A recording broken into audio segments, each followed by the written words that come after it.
you look at somebody that's successful, or you look at somebody that feels like they've got the world at their fingertips, like everything they touch turns to gold. Whatever they do, they seem to be at the top of the game. Behind the doors, they're scared, they're nervous. They just don't let those insecurities and that fear and that doubt paralyze them from moving forward. They just took the initiative to continue to take action and move forward. And all you see is them at the top of the mountain. You didn't see the climb behind the mountain.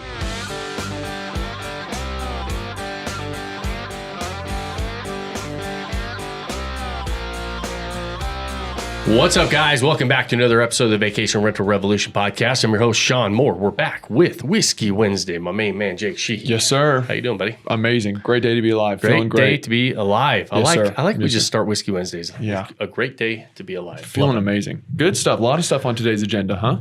Lots of stuff. Let's hear what all the stuff is that we're going to talk about today. Okay. We got MBAs, getting your master's degree. Is it even worth it anymore? Mm-hmm. We're going over this U.S. Bank survey about Americans feeling like they have less control over their finances. We're going to break that down.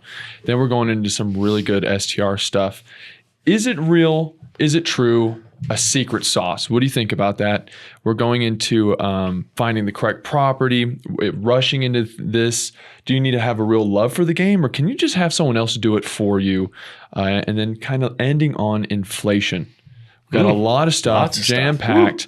Starting out with, once again, man, you know how I love my Yahoo Finance. I love my Yahoo Finance. You do like Yahoo Finance. It seems like we get a lot of our finance news from Yahoo Finance. They have good stuff, man. They have good ones. This was from Bloomberg. They were talking about the payoff of a U.S. MBA has slipped again.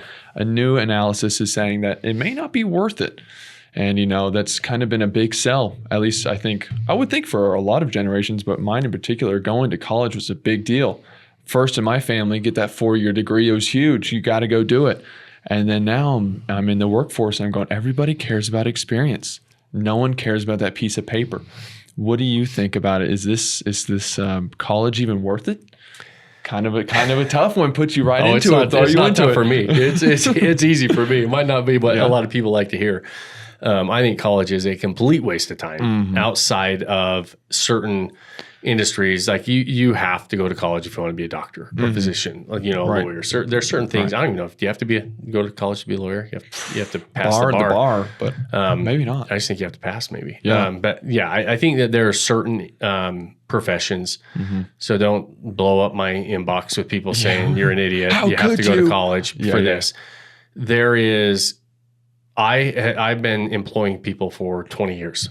I have never asked for a college degree. Did I ask you for your college degree? Did I even ask you what? No. I think most employers, I'm a part of a lot of groups with business owners. Most of us care more about the person, their experience, their character, way more than we care about a college degree. Yeah. And now, college degrees do show a level of commitment to start something, follow through with it, show up, basically just be able to follow a process through to the end. Right. So there are some things there.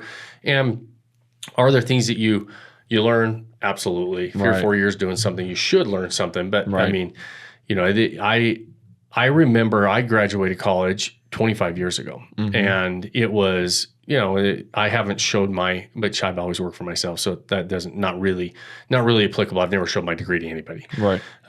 But my buddy, one of my roommates back in college, ended up going through getting his 4-year degree, went and got his MBA. And he was applying for jobs. This was 25 years ago when I feel like degrees were you were getting a better return on them than you are today. I mean, it's study after study showing you're just not getting a good return on those 4-year degrees or even MBAs. At the time, he was the same thing. He was looking, I remember he was applying right out of college for like managing these little, like a little ink shop that was filling up ink cartridges. And I'm like, man, you got an MBA? And some of the jobs that he was applying for, he could have literally went out of high school and tried to get those jobs. And so, and it was, I don't know that he's used it today. With his career path, he ended up going into sales and ultimately just got the experience, right? Yeah. And so I'm not a fan of college. My kids, I'm telling them, don't Don't waste your time unless you decide it's something. It's a path that college is a requirement for the path that they want to follow, right? Yeah. Kind of an unpopular opinion, a little bit getting more popular. I think it is. I think it's getting more and more popular that Yeah. I've kind of, there's been plenty of times where, a lot of my friends and our family, and they're like, and they've done really well for themselves going to college and becoming physicians. We've got a group of friends that are all physicians, and they have to go to college, right? And their kids they're saying, hey, listen, we're going to college. Dave, who used to sit in that seat with us, he's big into college. Him and Kelly are saying, hey, listen, we want our kids to go to college and get that 4-year degree. So I'm not saying that my view of the world is spot on, but I mean, when you read a lot of these articles, there's not a good return on investment as far as the dollars it takes to go get that 4-year degree. I think they're overpriced for what they are. As far as trying to make an argument that it's a financial return on that investment is getting tougher and tougher because of the cost of college as well. I completely agree. I think it's completely on the cost of the college. I think I'm going to go, there's going to be a big turn to trade schools. 100%. I think that's going to be the new one. I think college is out, trade school is in. Or something, I don't know if you even got to go to college for coding and that kind of thing. Like maybe you do, or maybe that's going to be like that might be another trade type school. I don't know. I don't know, but I think that's going to be the new sway. I am a big fan of trade schools, by the way. Like I talked to Wyatt about that. He loves to build stuff and do things with his hands. And I'm like, man, trade school might be depending on what type of business you want to get into, it could be a really good road to run down. I totally agree. Okay, moving into our next one, this U.S. bank. The headline is, let's read the headline. I just like it. A crisis of confidence is reshaping the American dream, U.S. Bank survey finds. So to give the quick gist to the listeners here, the U.S. Bank, they surveyed 5,000 people, and they found that a lot of Americans, they're making these financial choices. They're budgeting, they're reducing leisure spending, they're creating these financial plans. But an overwhelming majority, for instance, 81% say it's harder to retire now than it was for their parents. 77% say that the current economic environment influences their retirement timeline. They go into these things about how they're not feeling really secure in their finances, but yet you see an overwhelming leap. 93% say say that the family and community relationships are important. 88% say Americans say owning a home is a key measure of financial success. 93, retirement savings, that's a huge key to success.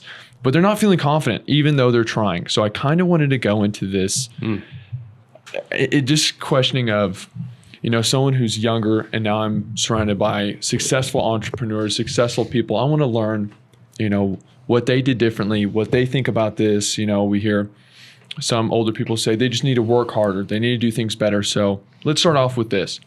Okay. What are people lacking nowadays? Is it a better chance at things? Is it a certain mindset, certain skills? Where do you think people are not meeting the mark? 100%. I believe it starts with mindset. Okay. 100%. I don't think that a lot of other things have changed. The fundamentals of having a good, solid retirement are all the same. I believe there's a lot more opportunity now. I think young people think there's less opportunity and than there wasn't back in the day. I completely disagree with that. I do think it's all mindset, and I think it's because we're fed so much bad news, so much doom and gloom, so much of the article you just pulled up. It's like, man, you're not going to be able to do this. It's getting tougher.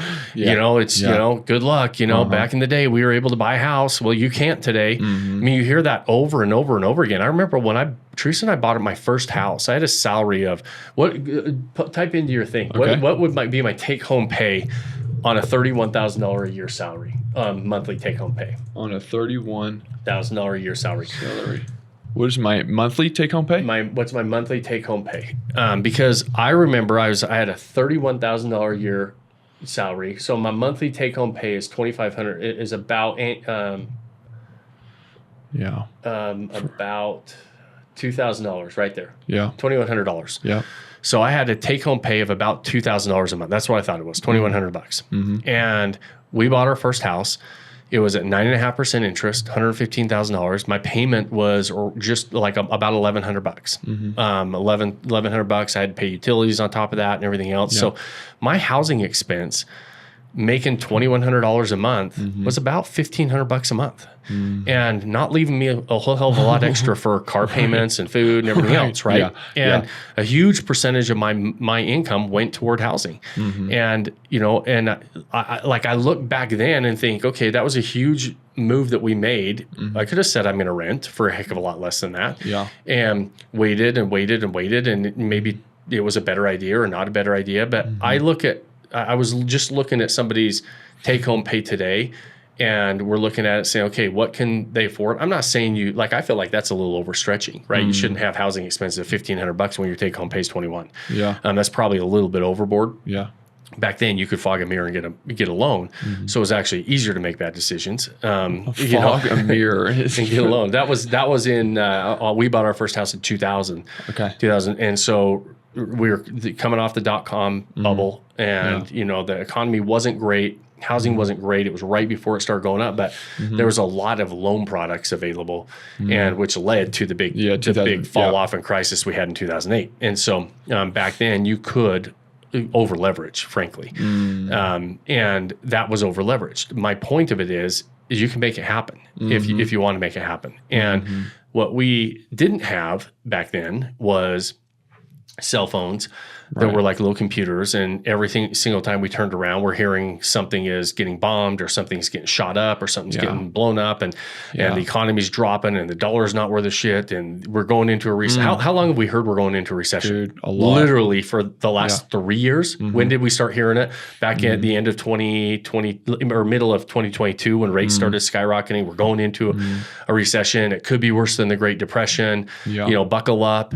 It's all of this fear. We know bad news sells, right? We know it sells. The issue is it's so over the top, accessible to us. It's in our face all day, every day. So you have to be able to say, hey, listen, I got to step away from that, and I got to look for the opportunities. I got to look for those things. The other thing that I think that back then we understood the concept of, hey, listen, you make some money, you save some money, and then you start putting it away for a rainy day. Then you start investing it. And we just did the old school way of what I don't think works. I'm not saying this works, but you save for your retirement, you contribute to your 401k, you just let it grow for 40 or 50 years, and one day you're going to be okay, right? And we believe that. And the thing that was good about that is it gave us a plan to start to save, and then a plan to invest, right?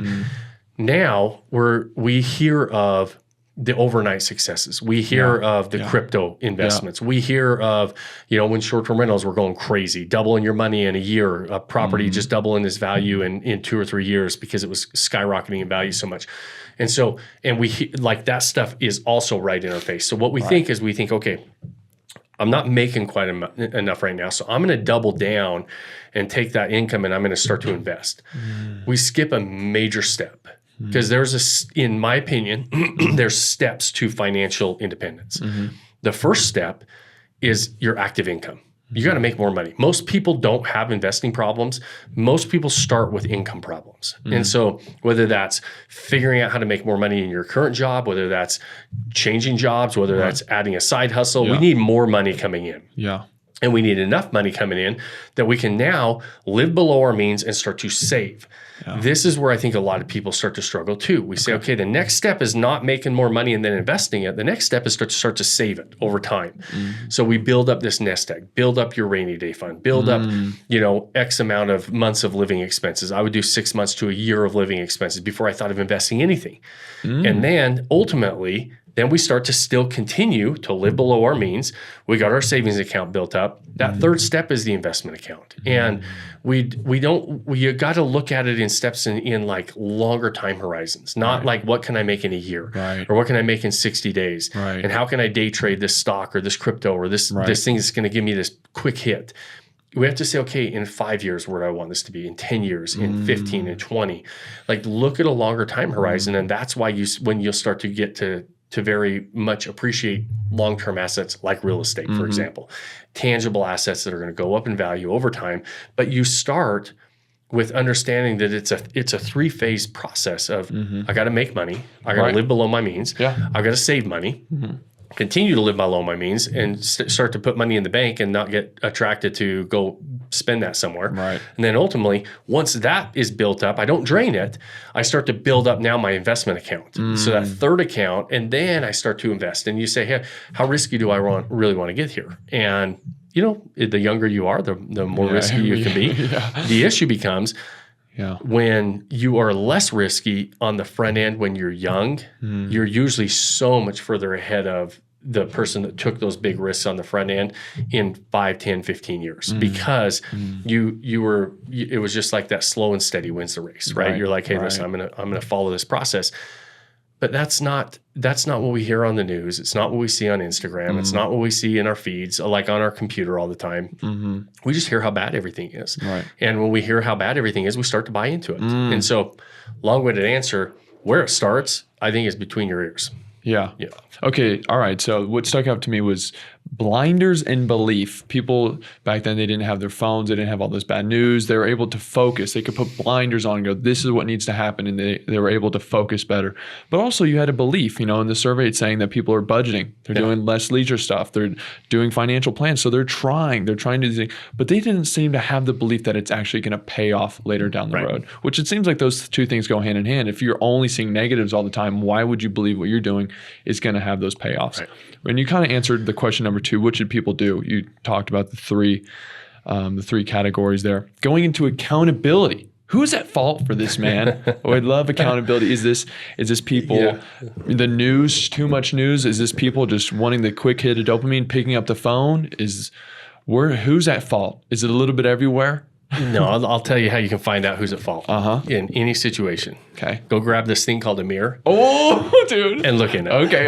Right? And so at the end of the day, we choose what we consume. Yeah. We choose what we're going to, how we're going to navigate through life. We choose who we're going to associate with. We choose, the messages that we're going to buy into or not buy into. And, and unfortunately now you have to have a pretty good filter on and you have to have a pretty good way to navigate this stuff. You can't just completely disconnect from it. I mean, it's in our faces all the time. You can't, you got to kind of know what's going on.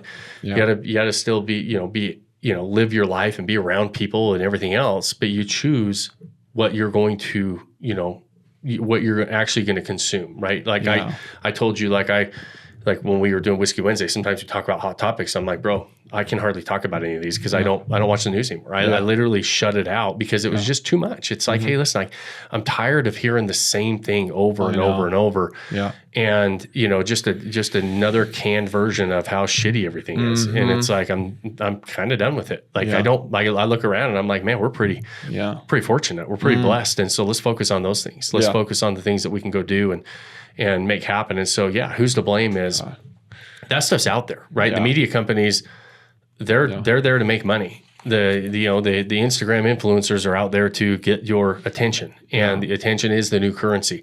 Well, unfortunately, attention, we've gotten desensitized to stuff, so things just get more and more extreme and more in your face and everything else in order to capture our attention. And so that's their job. It's not their fault that they're doing that. That's the business they're in. And so, I can not like the messages they're putting out, but I also have this thing called free will, and I can decide whether I want to consume it or not. Yeah. This is such an overarching message, I think. When you look at successful people, right? In my opinion, if I'm listening to you here, right, and I look at David Goggins, if I look at the Tim Grover, The Winning Book, if I look at Hormozy, Patrick Bet-David, if I look at any successful guy that I'm looking up at, they actually all have that same message. It's you. No one's coming to save you. It's what you do. It's just you don't get to blame other people. And that's so interesting because for I think when it comes to younger people, like you said, attention is the new currency. That's what sells. So if I'm a younger person and I'm looking at what sells, who's going to be my new model? Who's going to be the new Patrick Bet-David? Who's going to be the new person that I look up at? Is it the guy making YouTube videos that vlogs? right? That's just getting my attention. That's just now wasting my time. Or do I now have to look at somebody that's going to tell you, no, man, you got to grab a hold of your life. You got to do these things. It's no one else to blame. And so this kind of, I'm at this age where I still feel like I get to look at those people. But these younger generations, man, they're watching these other people where it's just about the quick hit attention, no long-term thinking. It's how do I make this video blow up right now? How do I go viral right now? And I don't think it still has that personable, like you got to take action for yourself mindset. I think we're slowly going away from that, but I love it, man. I think we got to keep preaching, and that's the gap between the haves, the have-nots. Who's going to listen? And it always has been. Yeah. Nothing has changed. We just see it more now, right? It's way more. It's just front and center where everything, we're able to see everything, right? And so I don't think that a lot of that has changed. Like you still, personal responsibility, self-reliance, all that stuff has been, extreme ownership. Yeah. It's what's built. It's what built America. It's what built every successful business person, like family. It is like that's been there forever. And so, and I think you're right. There's if you look up to people who are making things happen, and that seems to be a common denominator. Yeah, maybe there's something to that. Yeah. Okay, what skills do you think people need nowadays? Do they need to be good at sales? Do they need to be good at working, talking to people? You need to maybe have a side business. You need to grow your is that a big thing? Or now should you lean into, like we said, trades or coding? What do you think is a thing that's going to help you give that competitive edge? 100%. I tell my kids this all the time. I think that the number one skill set is ultimately comes down to communication. Because it filters into influence. Right. So influence and communication, right? Being able to look somebody in the eye, be able to communicate what you're trying to do. Like we're always selling. You're always selling. You're selling yourself all the time. Right. And being able to communicate in the world, as we continue to progress, is becoming a lost art. I really think that is something that the younger generation is actually losing. That is like going down. The ability to be in a room with somebody and actually communicate with them. You've all been in a room, and those people that are good communicators, they obviously almost always have the most influence, good or bad. Right? You can use that communication skill for good or bad. And you look at the the worst of the worst, and they'll get you some of that whiskey, man. Get you some of that whiskey, dude. I'll take over. Don't worry, I take over. The influence is bad, man. Whenever you sit in a room and some guy can start popping off, can make a joke, make people start laughing, and then everyone. And it also, in my opinion, when someone is able to come into a room and break the ice, in my opinion, at least, it makes everyone else in that room feel more comfortable and more open to talk. He doesn't have to now be the guiding light into all conversations. It can kind of, whoever has that skill, you can bring people together, I think pretty fast. It opens almost unlimited doors. Yeah. And then ultimately, you use that to run down whatever path you're going to run down. As far as a trade goes, there's still lots of trades, right? I mean, even with the advent of AI taking away some of the creative jobs possibly, right? I think that's the first jobs that AI is really, taken out is some of the creative design type stuff, like editing stuff. I mean, it's just, it's fast, right? Yeah. But if you're in a world where you really understand how to communicate and you can influence and really help yourself open doors that, different opportunities, maybe you have to make a pivot. Maybe you have to do something different. I tell my kids all the time, I'm like, if there's one skill you should focus on, it's communication skills. 100%. Totally agree. And I do, and I think, and I tell them this all the time. I say, because I think in your world, there are fewer and fewer people who are really good communicators. Right. And when that's never going to go away. And when you can be in a room and be a great communicator and have influence and use it for good, and you put yourself in a pretty powerful position. Yeah. Oh, I love it. When you were growing up, did you kind of have these insecurity, or maybe not insecurities, but let's go fears and concerns that these other younger Americans are having right now? And did you feel that type of way at that time? Or what'd you do? And all right, so what'd you do about it? You just hunkered down, you put the blinders on, you put the belief in what you were doing, you looked at yourself, looked in the mirror, and you started chugging along. No. Oh, okay.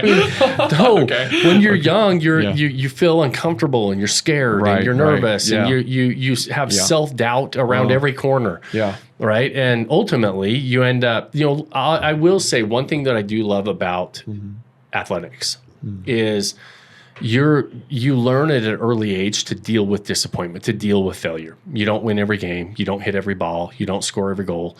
And you start to learn that it's okay to try and miss. And so I did have that growing up. And so it wasn't just because I'm scared to death or I have self-doubt and I don't know what I'm doing. I also, if it didn't work, I wasn't quitting. Either, right? Because that was another thing in athletics that athletics teaches you. And I think, as a young kid, you're like, hey, you committed to the team. You know, we don't quit. You know, it's just not it's not an option. Quitting's not an option. And so I think that as you navigate anything new, you just have to realize how bad you're going to suck at it. And I think that we have this tendency, especially people who call themselves perfectionists, right?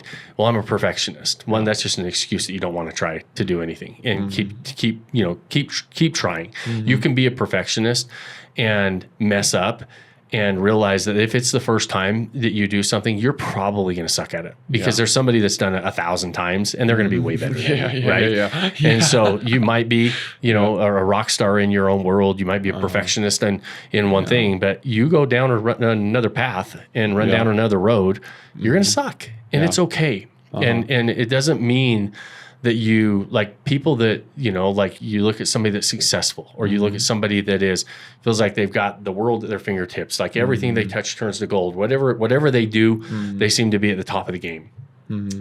Behind the doors they're scared, they're nervous.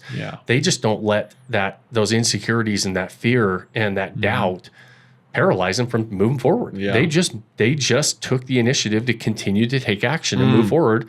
And all you see is them at the top of the mountain. You didn't see the climb behind the mountain, And so it's I mean, as young kids, I think that don't get me started on this soapbox. I might go viral. Last time I gave parenting advice, I went viral. So let's see.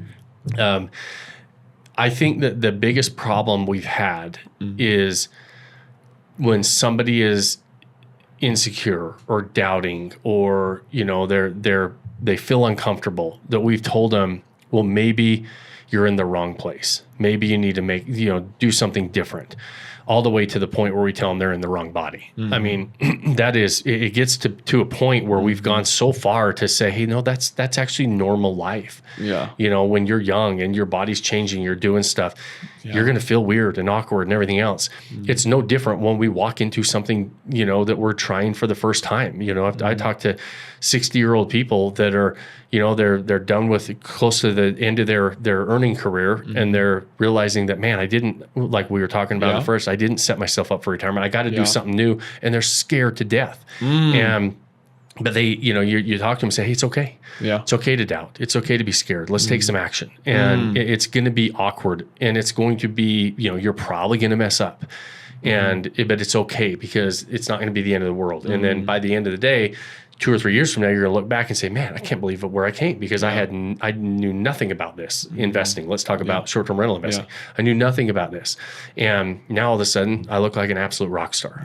And I was scared to death at first. And so I think that when we talk about young people, and we keep telling them that, it's like something must be wrong if you have this self-doubt and this awkwardness and these insecurities. And at the end of the day, we need to say, hey, that's normal. That's called adolescence. That's called growing up. That's called being 20 years old right out of high school or college and not knowing what career path you're going to run down, and probably going to change a few times, and it's okay. Yeah. Oh man, I feel like people would just go back a couple seconds and re-listen to that, because I thought that was really, really solid.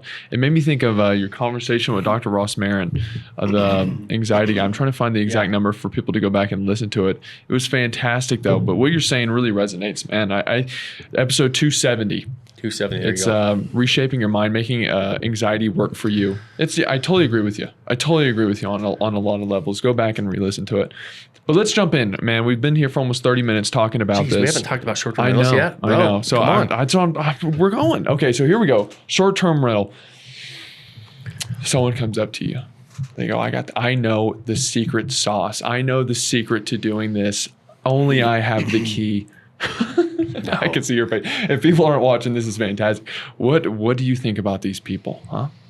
This drives me crazy, right? Yeah. Because we hear, I've got the 3 secrets, or I've got the, you, to your point, the secret sauce, or this is behind the paywall, and I just now discovered the way to succeed with short-term rentals. Yeah. And I mean, a version of that is in our faces all day, every day, and it drives me crazy. First of all, this is not rocket science. Right? First of all, we didn't just discover a cure for cancer, and we're it's breaking news to everybody. We're real estate investors. And we buy short-term rentals, and we have to understand 3 basic concepts: acquisition, management, marketing. None of those are groundbreaking secrets. Right. Whether it comes to consumer behavior, how you're going to underwrite deals, how you're going to set properties up. And so it drives me crazy when you see the marketers out there saying, I just discovered this, or you got to jump on my webinar for that, or you got to pay me for this. Like how much stuff do we have inside of our mentorship masterclass that we don't talk about on podcast, or that we wouldn't just put out for free anywhere online? There's a lot. There's a lot of stuff in there. There's a lot of content. Do we hold it behind a paywall as a secret? We release a lot of stuff, man. We release a lot. There's nothing behind. There's nothing that we have that is some big secret. Right. It's understanding the basically the details and executing on those details. And you can share those all the time. Like there's things that work and there's things that don't work. And so I don't know. I probably give the word secret sauce or secrets a bad rap, because that's not how we operate. I think it is just some marketing ploy that, maybe gets clicks. It's really good. It's a good headline, It gets people clicked on it. Yeah, whatever. Yeah. Okay. Here's my next question. We're going into a really saturated market, right? I'm going into somewhere in Tampa, Florida. Tons of people. It's really saturated. Finding the perfect property, the one, the perfect property. How is that going to help me beat out my competition? Is it because the best property has a certain amount of beds and baths? It's been renovated. What's going to make this perfect property stand out in such a saturated market? First of all, there's not a perfect property. Okay, just making sure. You're not finding a perfect property, right? Perfect properties don't exist. And it's what we're able to do with these properties, because the perfect property is always sold to people by saying, hey, listen, I'm going to go help you find, like you say, the perfect property for this market. Saturated, it's going to stand out. That's a combination of what kind of an experience are you creating? Who's your target audience? Like you could have a perfect property for a couple that's going to be a disaster property for a multifamily reunion, right? And so it's your identity.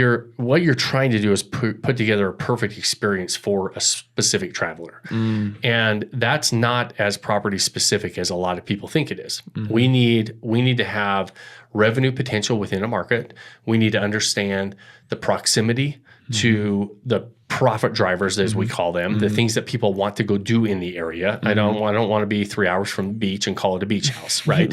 And so don't get me wrong. There are elements to the property and proximity that add to that perfect experience. But how you stand out in this crowd, in these saturated markets, it's not with the perfect property. It's by setting up this amazing experience for a target audience that says, hey, this is the perfect property for me. And usually it's narrowing down where only 10% of the people are going to think it's perfect for them. And you can make a lot of money with that 10% of people. And 90% are going to look at it and say, that's not even close to what I want, right? And so that's how we're able to do that. And so it's understanding what does that take in the market? And this is where it gets really hard for a lot of people that hire these done-for-you services and turnkey properties. And they say, hey, listen, I'm going to go buy this property. We found this property. Well, whoever's selling them that property might have this vision for the property, and they know exactly what they're going to do. The new investor has no clue what they're going to do. They just think, because I have a property on the beach or I have a property with amazing views and a great location, that it's going to be awesome and it's going to do well. Not true. There are properties that are beautiful, great proximity, great views on the beach, all that stuff. Because if you are, so are your neighbors. Your next door neighbor has the exact same proximity as you, the exact same view as you. And so what happens is your street has a whole bunch of those neighbors. They're not all perfect properties. They're not all going to operate at the top because not everybody's going to have the same vision and dial it in as far as the perfect experience for a specific guest. And that's where they don't deliver. That's where those turnkey type of programs fall short a lot of times. And we talk to a lot of investors who buy them and we look at it, and they actually do probably have potential.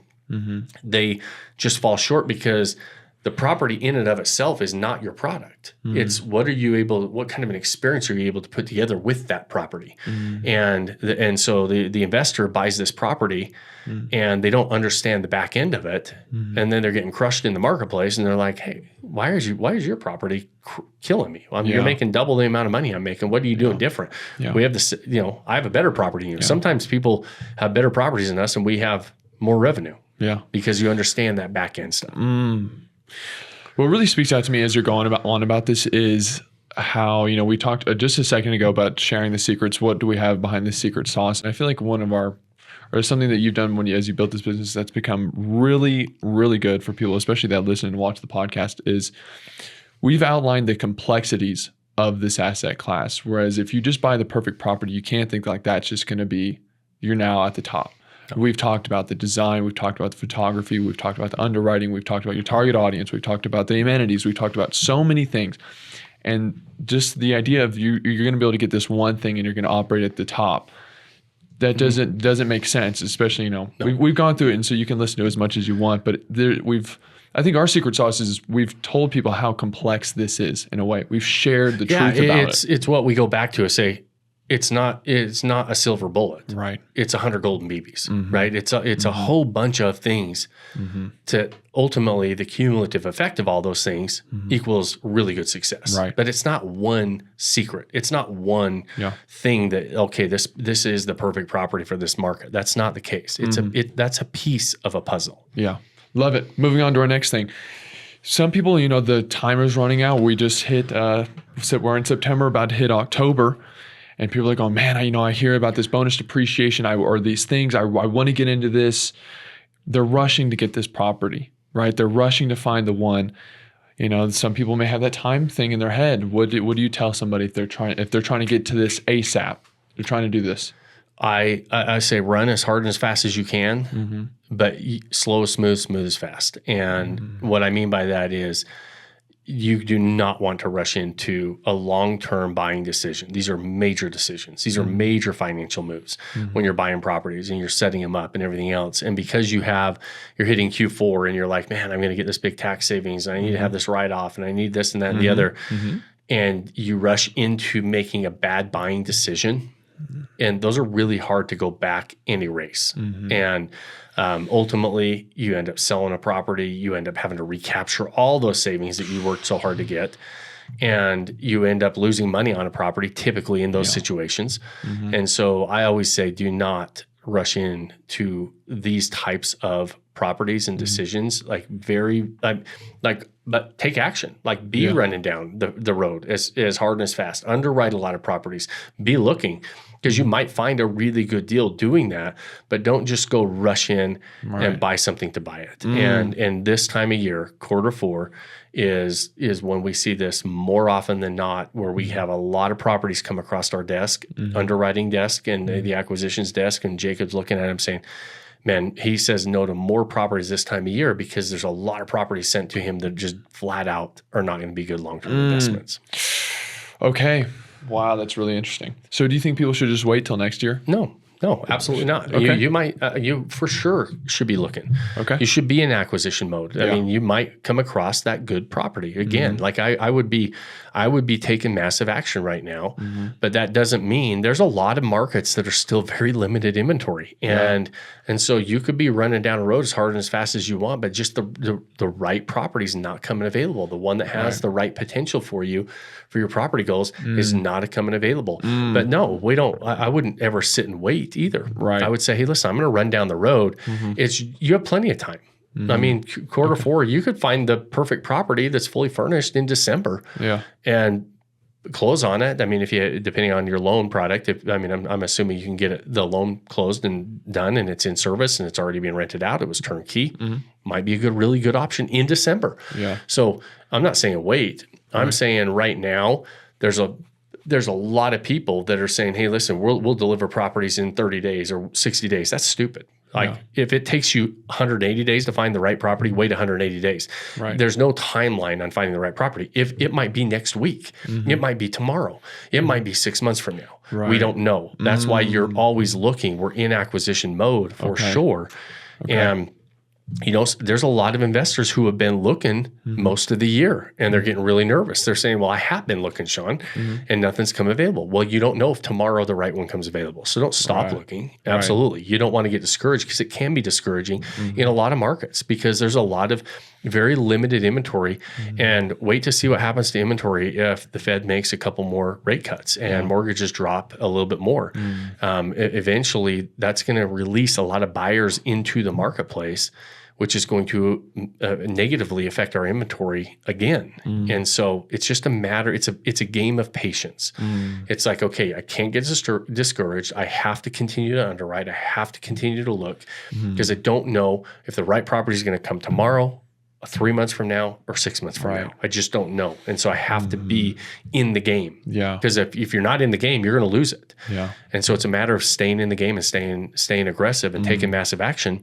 Just don't rush to sign on the dotted line if you're not finding the right property. Because when you do find the right property, it's... And you've got to be able to act quickly. Yeah. So on the other side of that coin is when the right property comes, because you've been diligent and educating yourself and underwriting a lot of deals, and you recognize the right property, then you've got to be able to act quick. And so, but that's not being rushed into a decision. That's saying, hey, listen, I really understand the market. I understand how to navigate this market. And I understand. I've been waiting on this thing. I've been waiting on it. I'm ready. Yeah, I'm ready to pounce, right? I love it. Okay, and this is my question I have here.